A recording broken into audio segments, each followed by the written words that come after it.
Eu quero ler Lucas capítulo de número 5. Vamos ler a respeito da pesca maravilhosa e, com base nesse texto, falar a respeito de um tema que Deus colocou no meu coração, cujo tema é: Deus nos chama para coisas maiores. Diz assim: certo dia, Jesus estava na praia do lago da Galileia, e a multidão se apertava em volta dele para ouvir a mensagem de Deus. Ele viu 2 barcos no lago, perto da praia. Os pescadores tinham saído deles e estavam lavando as redes. Jesus entrou num dos barcos, o de Simão, e pediu para que ele o afastasse um pouco da praia. Então Jesus sentou-se e começou a ensinar a multidão. Quando acabou de falar, Jesus disse a Simão: leve o barco para um lugar onde o lago é bem fundo, e então você e os seus companheiros joguem as redes para pescar. Simão respondeu: mestre, nós trabalhamos a noite toda e não pescamos nada, mas já que o Senhor está mandando jogar novamente as redes, eu vou obedecer. Quando eles então jogaram as redes na água, pescaram tanto peixe que as redes estavam se arrebentando. Então fizeram um sinal para outros companheiros que estavam em outro barco, a fim de que viessem ajudá-los. Eles foram então e encheram 2 barcos, mas encheram com tanto peixe que os barcos quase afundaram. Quando Simão Pedro viu o que havia acontecido, ele ajoelhou-se diante de Jesus e disse: Senhor, afasta-te de mim, pois eu sou um pecador. Simão e os outros que estavam com ele ficaram admirados com a quantidade de peixes que haviam sido apanhados. Tiago e João, filhos de Zebedeu, que eram sócios de Simão, também ficaram muito admirados. Então Jesus disse a Simão: não tenha medo, de agora em diante você vai pescar gente. Eles arrastaram os barcos para a praia e deixaram tudo, e então seguiram Jesus. Amém e amém. Essa versão que eu li aqui é a NTLH, nova tradução na linguagem de hoje. Hoje pela manhã, quando eu estava orando a Deus e pedindo a Deus uma palavra para comunicar a vocês, Deus falou muito forte no meu coração. Fala, Henrique, para aqueles jovens e adolescentes que estarão ali, que eu os estou chamando para coisas maiores. Eu quero falar hoje sobre isso. Deus nos chama para coisas maiores. E é interessante que o personagem dessa história, que é o protagonista, é claro que é o Senhor Jesus. Mas o personagem, além de Jesus, que se destaca neste fato, é Pedro. E todos nós aqui já conhecemos a biografia de Pedro. E se nós podemos afirmar, com base nos nossos conhecimentos a respeito da biografia de Pedro, como o Pedro era e o que ele pensava de si mesmo, nós vamos ver que o Pedro, antes de viver essa experiência aqui com Jesus, ele se achava suficiente, ele se achava grande. Ele, aliás, pode até ter algumas coisas que pudessem indicar para ele que ele era grande, que ele era completo, que ele era pleno. Mas depois que ele vê o que Jesus faz, ele percebe a sua pequenez, e ele então é chamado para por Jesus para viver a verdadeira grandeza. Deus chama o Pedro para sair de uma grandeza que ele imagina para viver a verdadeira grandeza, a grandeza segundo Deus, a grandeza segundo Cristo. Pedro se achava grande, em primeiro lugar porque ele era judeu, e os judeus, eles são distintos mesmo. Eles são distintos porque na veia do judeu corre o sangue dos patriarcas Abraão, Isaque e Jacó. E Deus, ele é fiel para com a palavra que ele proferiu a Abraão, dizendo: os que te abençoarem, eu abençoarei, e os que te amaldiçoarem, eu amaldiçoarei. Tu serás para o mundo uma bênção. Então o Pedro, ele carrega esta glória, ele carrega esta satisfação, ele carrega esta alegria, ele carrega essa grandeza. Ele vem de uma linhagem nobre. Além disso, Pedro tem uma outra razão de grandeza. Ele era do norte de Israel, e sendo do norte, ou ele era da tribo de Naftali, ou ele era da tribo de Zebulon, ou seja, daquelas tribos que se formaram a partir dos filhos de Jacó. Surgiram duas tribos, Naftali e Zebulon. E Naftali e Zebulon foram as tribos que ficaram com a grande área da região da Galileia. E lá na região da Galileia, Naftali e Zebulon dividiram uma cidade chamada de Betsaida. E Betsaida é a cidade do Pedro. Se a gente ler João capítulo 1, versículo 44, diz que Filipe era de Betsaida, de onde também era André e Pedro. A palavra Betsaida significa casa do pescador.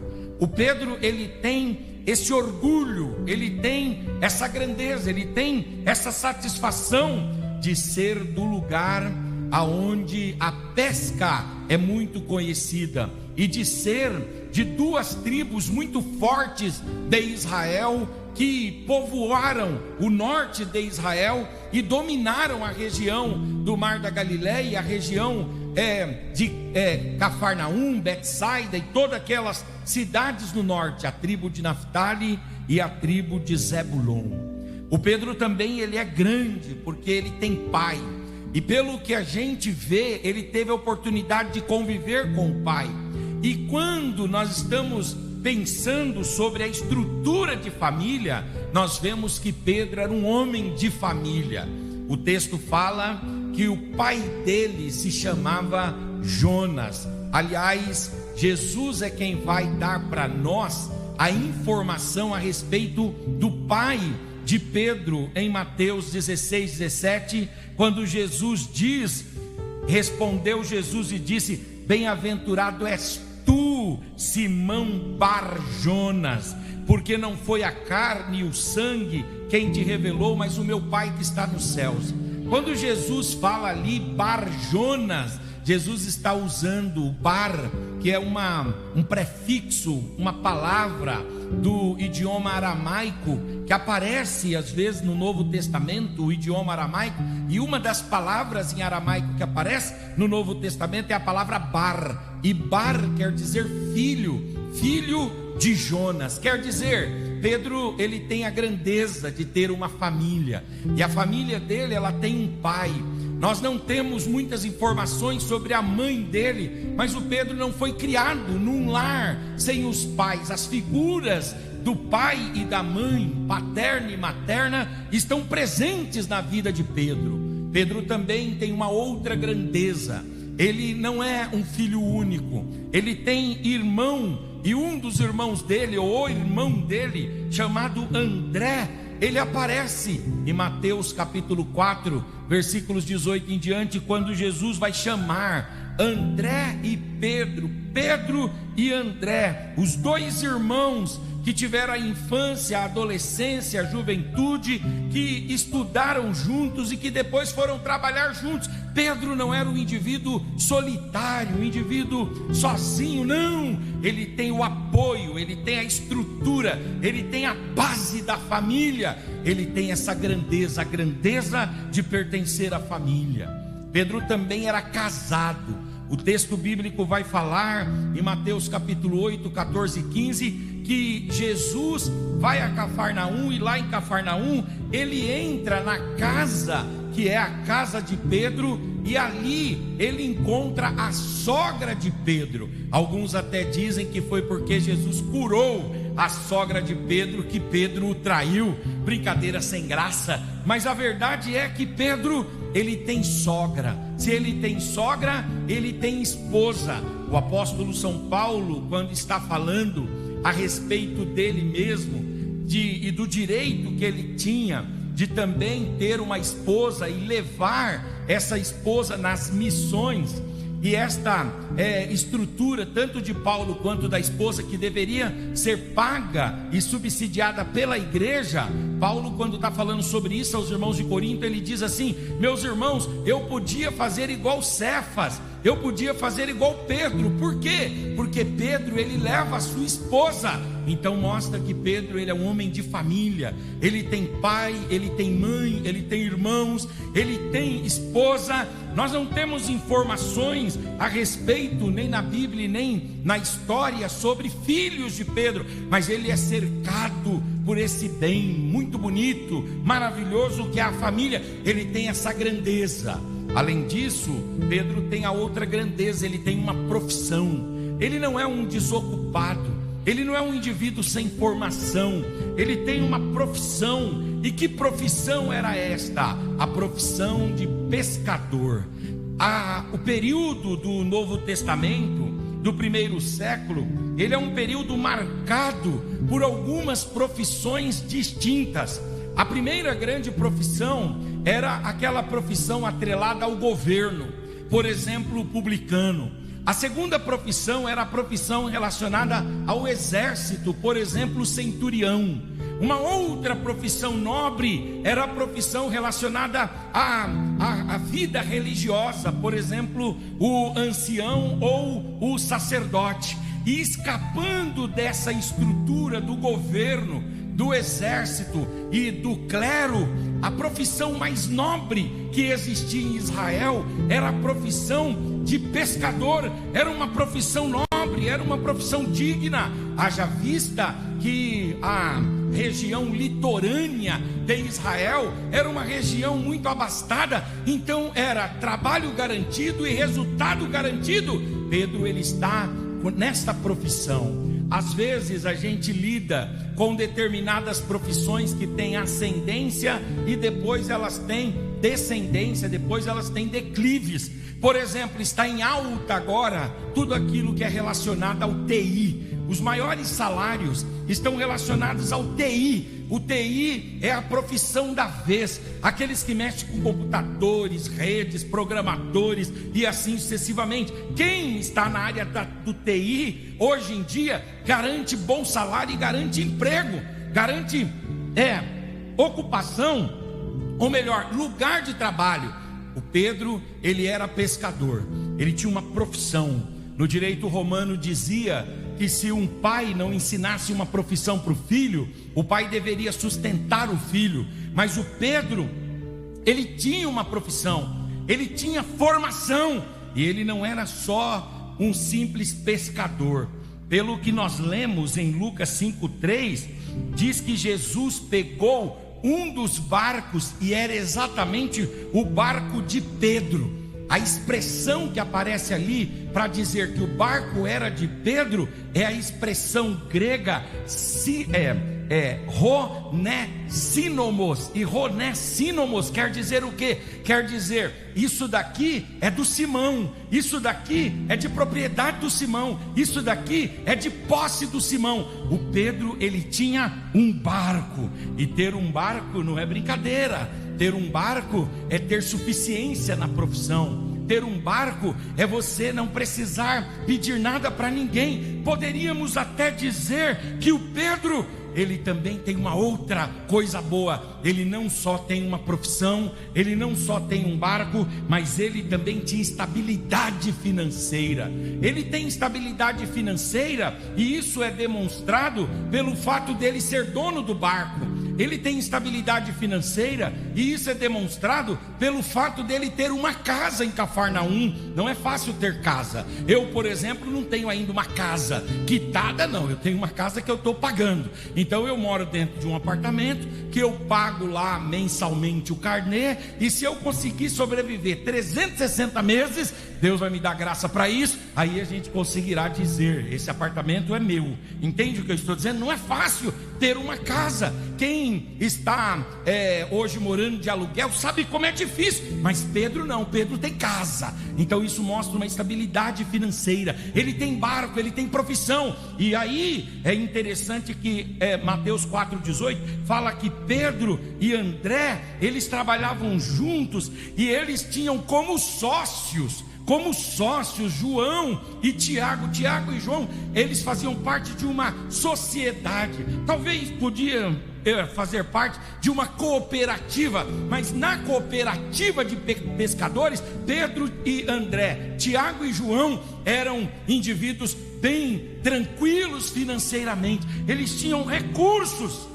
Eu estava fazendo a pesquisa e eu vi que em 1986 os arqueólogos encontraram lá em Israel, no norte de Israel, na região da Galileia, na beira do mar da Galileia, encontraram assim mais ou menos uns 20 metros para dentro da terra.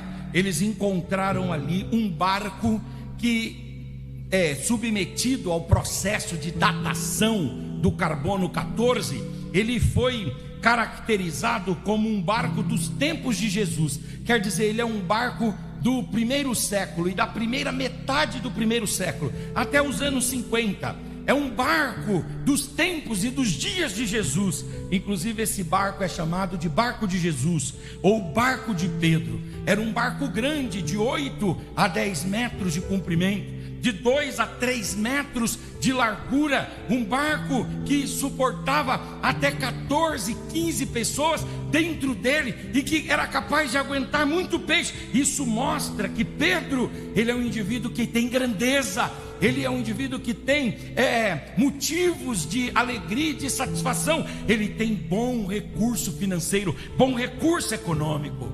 Pedro também tinha uma vida religiosa. Ele não começa a sua vida religiosa, a sua vida de espiritualidade, a sua vida de busca por Deus neste dia aqui de Lucas capítulo 5. Não, o Pedro, ele já tinha uma vida religiosa. Em João capítulo 1, do versículo 35 ao 40, o André, que é irmão do Pedro, aparece ali naquele texto como sendo já discípulo de João Batista. Provavelmente André e Pedro já eram discípulos de João Batista. André está caracterizado de forma expressa no texto. André, discípulo de João Batista. O André era irmão do Pedro, e o Pedro e o André já tinham religião, eles já tinham fé, eles já liam a Torá, eles já frequentavam a sinagoga, eles já tinham algum cuidado de viver de acordo com a palavra de Deus. Eles já tinham uma luta pela vida espiritual e pela vida sagrada e consagrada a Deus. Agora é interessante que o Pedro, ele é chamado de indouto. Alguém chama-o de indouto, e esta palavra indouto não quer dizer alguém que não tenha conhecimento, porque o que a gente encontra em Pedro? A gente encontra não um cidadão ignorante, nós não encontramos um cidadão obtuso, nós não encontramos um cidadão sem qualquer tipo de capacidade intelectual, analfabeto. Não, o Pedro, ele sabe ler, o Pedro, ele sabe escrever. Nós temos 2 epístolas de Pedro. O Pedro sabe falar em público. O Pedro, ele é um indivíduo que ele tem os seus conhecimentos, as suas formações. Mas é interessante, irmãos, que apesar de toda essa grandeza um dia, aqui em Lucas capítulo 5, do 1 a 11, esse Pedro vai encontrar-se com Jesus. E esse texto de Lucas 5, de 1 a 11, ele faz um paralelo com o texto de Mateus 4. Lucas 5, 11 e Mateus 4 tem uma relação. E qual é a relação? Tratam do dia que Pedro, com todas as suas grandezas, com todas as suas suficiências, encontrou-se com Jesus. E ao encontrar-se com Jesus, ele foi chamado para algo maior, esplendoroso e glorioso. Aleluia, glória a Deus. É interessante que o que aconteceu ali na pesca maravilhosa foi algo de fato e de verdade disruptivo, foi algo inovador, foi algo sui generis, foi algo sem comparação, foi algo sine qua non. Em primeiro lugar, foi algo extraordinário, porque foi a maior de todas as pescas que Pedro já teve. Pedro, ele já tinha pescado naquele mar da Galileia muitas vezes, muitos dias. Ele já estava na cooperativa, na empresa dele, ele tinha sócio, ele tinha tudo, ele já tinha ido ao mar muitas vezes. Ele já tinha tido a experiência de trazer muitas vezes o barco bem carregado. Mas naquele dia, ele ficou embasbacado, ele ficou surpreendido, ele ficou tomado de assombro. Por quê? Porque ele teve uma pesca como ele nunca viu na sua vida. Deus o está chamando para coisas maiores. Levante a sua mão, adolescente. Levante a sua mão, geração Teen. O Senhor me traz aqui para, com base na sua palavra, dizer: se prepare. Eu sei que você tem os seus predicados, eu sei que você tem as suas qualidades, eu sei que você reúne as suas características, eu sei que você já tem as suas bases. Mas o que eu vou dar para você, o que eu vou trazer para você, é algo impressionante que você nunca encontrou, que você nunca viveu, que você nunca experienciou, que você nunca sentiu. É isso que eu tenho para você: coisas maiores, coisas maiores e coisas maiores. Agora é interessante que essa pesca é sui generis, porque ela é a maior que Pedro tem, mas ela também é sui generis porque ela acontece em horário inadequado. O Pedro, ele sabe que as espécies de peixes que tem naquela região são espécies de atividades noturnas, e o Pedro sabe que ele pescou a noite inteira. Ou seja, aqueles peixes, aqueles animais, aquelas espécies de característica noturna já tinham passado. Ele já tinha perdido o time, ele já tinha perdido o tempo. Mas aí o Senhor vai e diz para ele: mas eu vou fazer em horas inapropriadas, em horários inadequados, em instantes inesperados. Eu vou fazer algo grandioso, extraordinário e maravilhoso na sua vida. Aleluia, glória a Deus, aleluia, glória a Deus, aleluia, glória a Deus, aleluia, glória a Deus, aleluia, glória a Deus. Deus fez algo extraordinário numa hora inadequada. Fala para o seu irmão: ele controla o tempo. Aleluia. Ele que diz qual é a hora, ele que diz qual é o momento, ele que diz quando que os cardumes devem surgir, ele que traz os cardumes para a flor e para a superfície. É Ele, o Senhor, na hora que Ele quiser, no tempo que Ele quiser, no momento que Ele quiser. Se o mar não dá para peixe pelas vias naturais, mas Jesus quiser que naquela hora algo aconteça, acontece.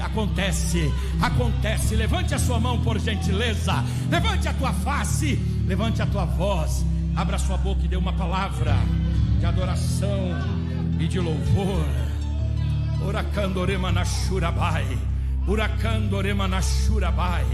Aleluia, glória a Deus.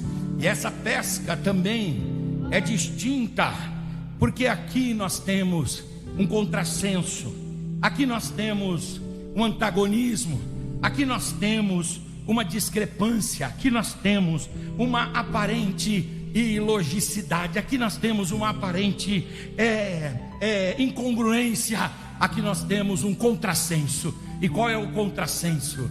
Diga comigo: quando Deus quer, o carpinteiro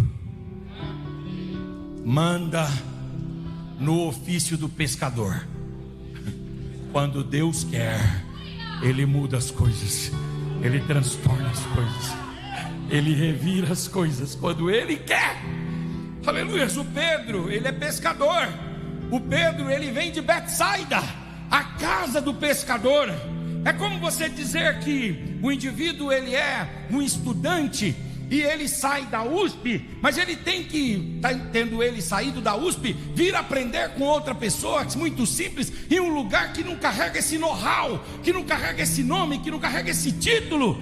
O Pedro é pescador, ele tem todo o arcabouço de conhecimento, ele sabe como é que está a onda, como é que está a maré, quais são os peixes que tem ali, ele sabe, mas de repente ele se encontra com o carpinteiro de Nazaré.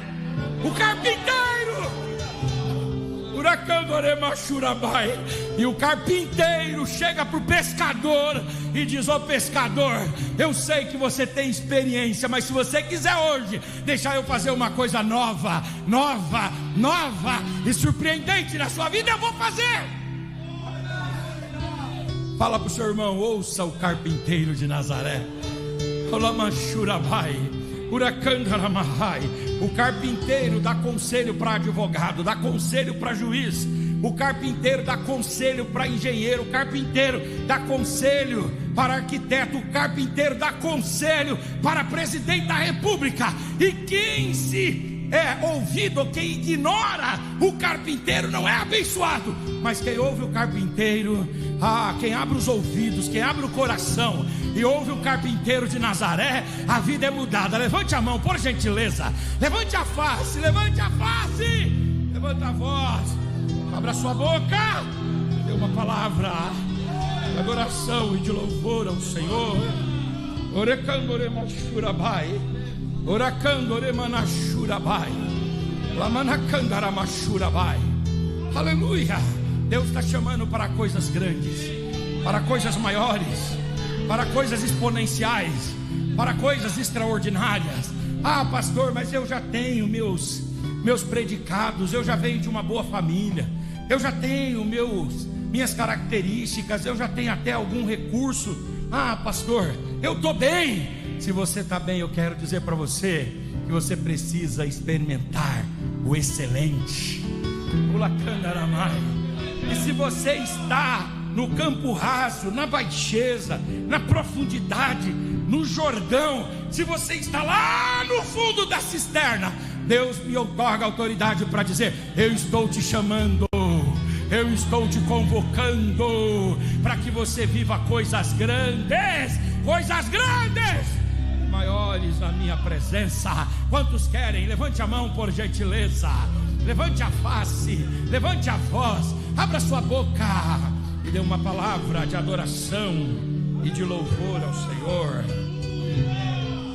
Agora nos vem a pergunta: como é que a gente faz para viver coisas maiores de Deus? Algumas respostas que Lucas 5 nos dá. A primeira delas é que nós só viveremos estas coisas maiores de Deus, estas coisas de fato e de verdade surpreendentes de Deus, quando nós começarmos a seguir Jesus com toda radicalidade. Olha o que diz Lucas 5:11: e levando os barcos para a praia, Pedro e André deixaram tudo e seguiram Jesus. Esse texto indica uma radicalidade, esse texto indica uma resolução na alma, esse texto indica um desprendimento com o que ele tinha até então abraçado, para abraçar coisas novas que estavam se apresentando. É interessante que em Marcos capítulo 10, versículo 38, o próprio Pedro diz para Jesus: deixamos tudo para te seguir. Aqui está uma receita daqueles que querem viver coisas grandes de Deus, coisas maiores de Deus. Você precisa decidir-se por Jesus. Na sua adolescência, na sua juventude, neste tempo, aqui e agora, você precisa decidir seguir Jesus de forma radical e completa. Tem muita gente que está vivendo na periferia da fé. Tem muita gente que está vivendo na borda do Evangelho. Tem muita gente que está vivendo no perímetro da graça. Vem para a igreja, gosta dos louvores, gosta da pregação, gosta desta atmosfera espiritual que se estabelece, mas não tomou uma decisão radical em largar tudo e vir seguir Jesus. O Senhor está te chamando, adolescente. O Senhor está te chamando, jovem. Hoje é o dia da decisão. Vem seguir Jesus e você vai receber coisas maiores, extraordinárias da parte de Deus. Eu decidi seguir Jesus quando eu tinha 14 anos de idade. Eu estava numa igreja aqui em Jandira e o meu irmão, pastor Elias França, pregou. E naquele dia ele pregou sobre Gideão, quebrando os altares da casa do seu pai e vindo e fazendo um sacrifício para Deus e se entregando para Deus. Naquele dia ele terminou a pregação dizendo: quebra os seus altares e venha para Deus. Eu ouvi o meu irmão pregando, eu senti o Espírito Santo falando comigo, e eu decidi receber Jesus. Eu tinha 14 anos de idade, eu decidi radicalmente servir ao Senhor. Em 1999, quando eu tive a oportunidade, eu desci as águas batismais. Em 2001, quando eu tive a oportunidade, eu busquei ao Senhor e Deus me batizou no Espírito Santo. Aleluia, glória a Deus. E de lá para cá, eu tenho vivido essas coisas exponenciais de Deus. Eu venho aqui para dizer para você: hoje é o dia de você sair da dúvida, de você sair de cima do muro, de você sair do vale da decisão, tomar uma postura e dizer: eu te sirvo, eu te sigo radicalmente. Quantos querem servir ao Senhor radicalmente? Levante a mão, levante a voz. Esses dias atrás eu estava pregando numa igreja, e essa igreja, ela não é uma Assembleia de Deus como a nossa, e lá eles acabam por ter um jeito mais livre, atraindo muitos grupos de irmãos que nas nossas igrejas geralmente esses irmãos não entram. E quando eu estava terminando a pregação, eu fiz o apelo, e quando eu fiz o apelo, um rapaz veio à frente.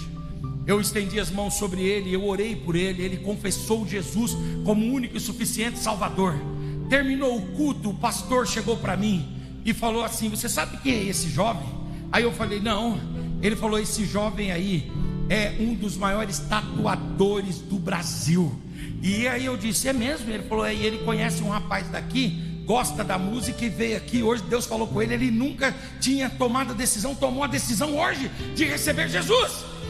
Aí ele não parava de chorar. Quando foi no final, eu estava lá fora vendendo meus livros. De repente ele veio me dar um abraço e ele falou para mim: pastor Henrique, aleluia, glória a Deus, se eu tiver que fechar o meu estúdio para servir a Jesus, eu vou fechar o meu estúdio para servir Jesus. Eu estou decidido de verdade. Aleluia. Aqui nós temos uma decisão por Jesus radical. Uma decisão por Jesus radical. Aleluia, significa se desarmar, significa confessar Jesus, significa ser batizado em águas, significa ser imerso, aleluia, na igreja através da ceia do Senhor, significa tornar-se um cristão funcional, e significa buscar a presença maravilhosa do Espírito Santo de Deus. E Deus vai te encher poderosa e gloriosamente. Tome essa decisão radical, e aí você vai viver coisas maiores de Deus para a tua vida. Como é que a gente vive as coisas maiores? Em primeiro lugar, decidindo-se por Jesus radicalmente. Em segundo lugar, nós viveremos coisas maiores de Deus quando nós reconhecermos que somos pecadores, mas que em Cristo nós podemos receber perdão. Olha o que diz Lucas 5:8. Pedro então disse para Jesus: afasta-te de mim. Depois que ele viu Jesus ali, ele disse: afasta-te de mim, porque eu sou um homem pecador. Diga comigo: Pedro se achava pescador quando ele conheceu o carpinteiro que pescava. Ele descobriu que ele, o pescador, era só um pecador. Eu sou um pecador. É isso que eu sou. Eu sou um pecador. É interessante, irmãos, as expressões que aparecem no texto.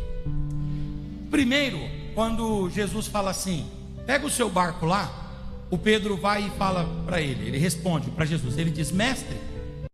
Sabe qual é a palavra grega que Pedro usa ali para mestre? É a palavra epistatas. Epistatas quer dizer um professor comum. O Pedro, nesse momento, ele não chama Jesus de Rabone.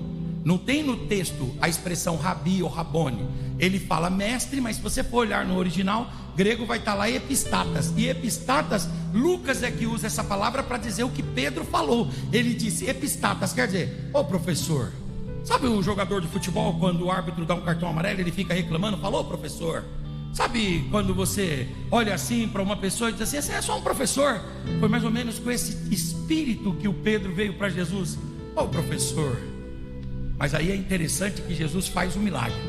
Quando termina de fazer o milagre, ele está chegando na praia, as mãos dele estão quase cortando com as redes, que estão quase se rompendo, e os barcos quase que indo a pique. Quando ele está chegando na praia, ele olha para Jesus, e aí ele não vê Jesus apenas como um professor comum, como um simples professor, um epistatas. Não, ele vai e fala: Kyrios, afasta-te de mim, porque eu sou um pecador. Ele sai da expressão epistatas e vai para a expressão Kyrios. Ele sai da expressão é um mero professor para a expressão é o Senhor Deus que está aqui diante de mim. Eu sou um pecador, tenha misericórdia de mim, tenha misericórdia de mim. Aqui está uma forma de nós vivermos coisas grandes de Deus. É quando nós temos um coração arrependido, uma alma quebrantada, quando nós confessamos a Jesus, aleluias, como Ele é o único e verdadeiro Deus e Senhor, que pode realmente perdoar os nossos pecados. O Pedro, ele dava trabalho, ele dava muito trabalho, ele tinha assim uma dificuldade. Por exemplo, em Mateus capítulo 16, versículo 21 a 23, o Pedro teve a ousadia de repreender Jesus. Imagine você, adolescente, um dia cometeu o desatino de repreender o pastor José Aelso. Meu Deus do céu, você nem pensa nisso, né? Não passa nem pela sua cabeça, eu sei como que é. Isso é um desatino. Mas lá em Mateus 16, 23, o Pedro, no auge da sua ousadia, repreendeu Jesus. O texto diz: repreendendo ele Jesus. Quando Jesus foi repreendido por Pedro, Jesus falou: você está dizendo que eu não vou beber o cálice? O cálice que meu pai me deu? Vai de Satanás. Eu vou beber sim o cálice. Eu vou beber sim o cálice. Eu vou para a cruz e vou triunfar na cruz. Pedro dava trabalho. Em Lucas 5:8, Pedro admite. Ele diz: eu sou pecador. E a palavra para pecador é hamartia. Ele diz: eu errei o alvo, eu saí da rota, eu saí do caminho, eu andei por caminhos escuros, eu errei o alvo, eu sou pecador. Em Mateus 26, 69 a 75, Pedro nega Jesus por 3 vezes. E aí é interessante, irmãos, que quando a gente compara o Pedro com o Judas, talvez o Pedro tenha pecado mais do que o Judas. Mas há uma diferença entre o Pedro e o Judas. Qual é a diferença? É que o Pedro, ele se arrepende, o Pedro se humilha, o Pedro, ele busca a conversão, ele busca a graça de Deus, e ele então recebe refrigério e paz para a sua alma. Em 1 de João 9 diz: se nós confessarmos os nossos pecados, Ele é fiel e justo para nos perdoar os pecados e nos livrar de toda injustiça. Quando a gente faz uma outra comparação entre Davi e Saul, dá a impressão de que o Davi pecou muito mais do que o Saul. Dá a impressão. Mas há uma diferença entre Davi e Saul. O Davi tem o coração quebrantado, e quando ele peca, ele escreve o Salmo 51, ele diz: ó Senhor, tem misericórdia de mim, não retira de mim o teu espírito, não me afasta da tua presença, me faz sentir de novo a alegria da salvação, derrama sobre mim o óleo da sua graça. Eu quero dizer para você, adolescente, que você vai errar na sua vida. É uma ficção, é o imaginário pensarmos que nós não vamos errar. Você vai errar, mas o que é que vai garantir o seu sucesso no Evangelho? O que é que vai garantir o seu sucesso na igreja? O seu sucesso na casa do Senhor? Não é quantas vezes você cairá, e nem quantas vezes você tiver que cair, mas será cada uma das vezes que você se humilhar diante de Cristo e buscar em Cristo perdão, aleluias, graça e misericórdia para a tua vida. Filhinhos, eu vos escrevo estas coisas para que não pequeis. Não pequem, não pequem. Mas se você pecar, não deixe a sua alma azedar, não saia da igreja e não se afunde plenamente no pecado. Se você pecar, não importa quanto você andou para longe de Deus, se você pecar, lembre-se, você tem junto ao Pai, junto a Deus, um advogado, Jesus Cristo, o justo. E se você confessar, Ele vai derramar graça sobre graça. Levante a sua mão, por gentileza. Nós estamos aqui por causa da sua infindável graça. Você pode levantar a tua cabeça, pode levantar os seus olhos, pode levantar a tua voz e dar uma palavra a Deus em louvor e gratidão por sua graça, por sua graça. É isso. É a graça. Uracando oremachurabai. A gente vive de Deus coisas grandes, não quando a gente não peca, porque a gente vai pecar, mas quando a gente peca e não vira as costas para Deus, não abandona o Evangelho, não sai da igreja, não vira as costas para a nossa chamada, mas quando a gente, apesar de todas as nossas falhas, se apresenta de Deus como filhos arrependidos e diz: Senhor, eu espero receber de Ti misericórdia e graça. E a graça de Deus que nunca se cansa de nós, aleluias, os céus se abrem e ela é derramada, ela é derramada, ela é derramada sobre as nossas vidas. Receba a graça de Deus.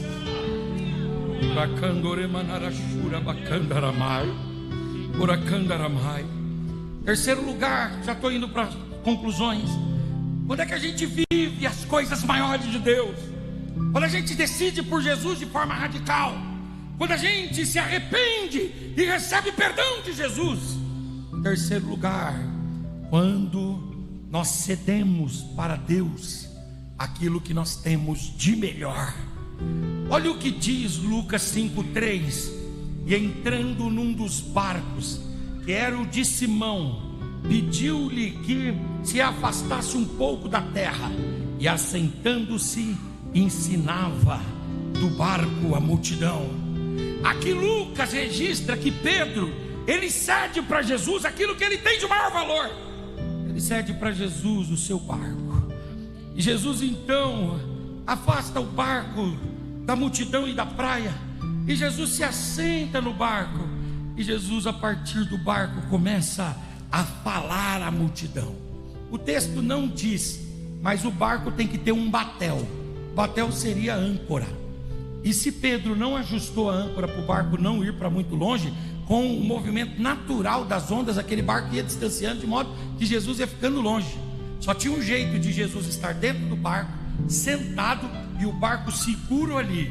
Ou ele tinha um batel, ou tinha ali uma âncora que segurou aquele barco ali, ou então Pedro estava lá do lado, emprestou o barco para Jesus, estava segurando o barco enquanto Jesus falava. Mas aí o Senhor Jesus vai se assentar, ele vai se afastar, e ele vai falar à multidão, e ele vai fazer Pedro viver coisas extraordinárias. Um dia eu tive lá no Ceará, e o irmão estava muito feliz. Eu disse: por que o senhor está feliz? Ele falou: estou feliz. A gente conversando, né, sobre a história da igreja. Ele disse: porque eu tive a oportunidade, bem idoso ele, de conhecer o Daniel Berg. Daniel Berg, ele faleceu em 1963. Ele disse: eu estou feliz porque eu conheci o Daniel Berg. Quando você conheceu o Daniel Berg, ele contou algumas histórias do Daniel Berg na passagem dele ali. O pastor Aelso conhece, né? Um amigo meu que eu tenho lá em Natal, que tira férias em Nízia Floresta, na praia de Camurupim. E lá em Camurupim tinha um irmão lá, que era o irmão Aprígio. E o irmão Aprígio era um irmão muito antigo do Ministério de Madureira. E às vezes a gente sentava lá perto da praia para ficar conversando sobre a história da igreja. E quando a gente estava conversando, o Aprígio sacava uma das histórias, todo orgulhoso ele, porque ele teve a oportunidade de conhecer o pastor Paulo Leivas Macalão. É interessante que se nós conhecemos uma pessoa, a gente já fica eufórico. Pedro, quando ele cede o barco para Jesus, o barco dele é marcado por Jesus. Jesus se assenta no barco, e dali Jesus vai consolar e tratar com as multidões. Quando você coloca aquilo que você tem nas mãos de Jesus, Jesus, ele toma conta, aleluias, e ele potencializa e usa para abençoar multidões. Coloque o que você tem nas mãos de Jesus, e Jesus então fará você viver coisas maiores. O que você tem pode ser grande comparado ao que você tinha antes, mas é muito pequeno comparado ao que Jesus pode fazer. Entregue na mão de Jesus, consagre a Ele o que você tem, e você vai ver Ele fazer coisas grandes. A viúva de Serepta entregou o bolo, cedeu o bolo para Elias. Nunca mais faltou farinha sobre a panela e azeite na botija. Na multiplicação dos peixes, um menino anônimo que foi recrutado lá por André trouxe ali alguns pães e poucos peixes, mas ele viu Jesus alimentar uma multidão de 5.000 homens, fora mulheres e crianças. A viúva de Marcos, capítulo de número 12, a viúva pobre, ela entregou para Deus apenas as moedas, mas Jesus falou assim: ela deu a maior das ofertas, e ela vai ter a história dela contada aonde for pregado o evangelho do reino. A Maria de Betânia, ela cede o perfume, é um perfume valioso, 1 ano de trabalho, mas ela quebra, aleluias, a pedra, e ela então derrama o perfume, e quando ela cede, Jesus a defende, Jesus honra.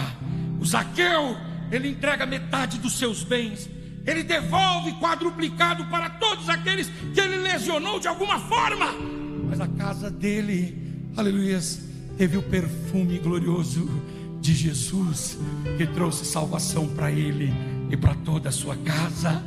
O José de Arimateia, ele cede lá o túmulo, é um túmulo da família, um túmulo que ele fez para ele. Ele era um senador, ele estava guardando aquilo para ele, mas quando ele conheceu Jesus, ele disse: eu vou entregar isso aqui para Jesus, e ele entregou o túmulo. E hoje a gente agradece a Deus pela vida do José de Arimateia. Engraçado, pastor, o fato dele ser senador nunca o tornaria tão conhecido como o fato de ser um doador. Ele não se tornou conhecido por ser senador, ele se tornou conhecido por ser um doador. O Barnabé, ele vendeu o campo, ele recebeu o dinheiro, ele deu para Jesus e para a igreja. A Sulamita, ela tinha um quarto e ela cedeu para o profeta. É muito interessante que quando a gente retém as nossas coisas, elas minguam em nós, mas quando nós colocamos nas mãos de Jesus aquilo que nós temos, Jesus se assenta, Jesus toma conta, e que Jesus faz uma obra extraordinária. Fica de pé no seu lugar. Entrega para Jesus o que você tem. O que você tem, jovem? Entrega para Jesus. Talvez seja o teu talento de pregar, entrega para Jesus. Talvez seja o teu talento de cantar, entrega para Jesus. Talvez seja o teu talento de administrar, entrega para Jesus. Qual é o teu barco? Entrega para Jesus e você vai ver coisas maiores. Coisas maiores e coisas maiores. Eu tive agora com a minha família recentemente assistindo lá no Teatro Nici a peça do Martin Luther King. E o Martin Luther King Jr. fala uma coisa interessante. Ele diz: tudo aquilo que eu guardei para mim eu perdi, mas tudo aquilo que eu entreguei para Deus, Deus enriqueceu e Deus prosperou e Deus tornou grande. Fala para o seu irmão aí que está do seu lado, em nome de Jesus, entrega as suas habilidades para Jesus. Aleluia, entrega seus talentos, os seus dons, as suas capacidades, entrega para Jesus, entrega para a obra, entrega para o Evangelho, entrega para fazer a vontade de Deus. Aleluia, aleluia. Fui pregar recentemente numa igreja, e lá quando terminou o culto, a esposa do pastor veio conversar comigo. E a esposa do pastor, uma lady, chegou para mim de forma muito educada. Ela disse: eu posso te contar uma história, pastor? Falei: claro. Aí ela disse: eu vou contar uma experiência que marcou a minha vida. Eu trabalhava num órgão público, trabalhava no Tribunal Federal, e lá naquele tribunal surgiu a oportunidade de eu assumir uma vaga. Só que eu, na igreja, o meu marido era o pastor e eu cuidava dos jovens e dos adolescentes. E quando surgiu aquela oportunidade, que era para ganhar 5 vezes mais do que o que eu estava ganhando, eu conversei com meu marido, que também era o meu pastor, e eu perguntei para ele: bem, eu vou assumir, o que você acha? Aí ele disse: você que sabe o que você quer. Aí ela falou: bem, pelo salário eu quero, mas eu vou dizer uma coisa que vai me tomar um tempo tremendo. Esse cargo me exigirá finais de semana de trabalho, mesmo em casa, e eu não quero perder o tempo que eu tenho com os adolescentes. Eu não quero perder o tempo da escola dominical, o tempo do parque, o tempo que eu oro com eles, dos ensaios, das visitas. Eu não posso perder isso. Aí ele falou: então fique em paz, diga que não. Ela respondeu que não, e ela cedeu tudo que ela tinha de qualidade para a igreja. Deus a abençoou tremendamente. 12 anos depois, aí ela já não estava dirigindo a igreja, ele era um dos vice-presidentes do ministério, e ela estava na sede, auxiliando ali, mas não estava à frente de nenhum trabalho. Lá no trabalho dela surgiu a mesma vaga, agora não para ganhar 5 vezes mais, para ganhar o equivalente a 10 vezes mais aquilo que ela estava ganhando. Aí ela chegou para o esposo falou: agora é o tempo. Ela aceitou e se aposentou com esse salário alto. Aí ela se aposentou com esse salário alto, mas ela foi convidada a continuar trabalhando, e ela continua trabalhando e continua servindo. Quando você retém as coisas, aleluia, nós não temos a garantia de que Deus vai aprimorar, maximizar e ampliar. Mas quando você entrega para Deus, o Senhor Jesus entra, o Senhor Jesus senta, o Senhor Jesus fala, o Senhor Jesus toma, o Senhor Jesus promove.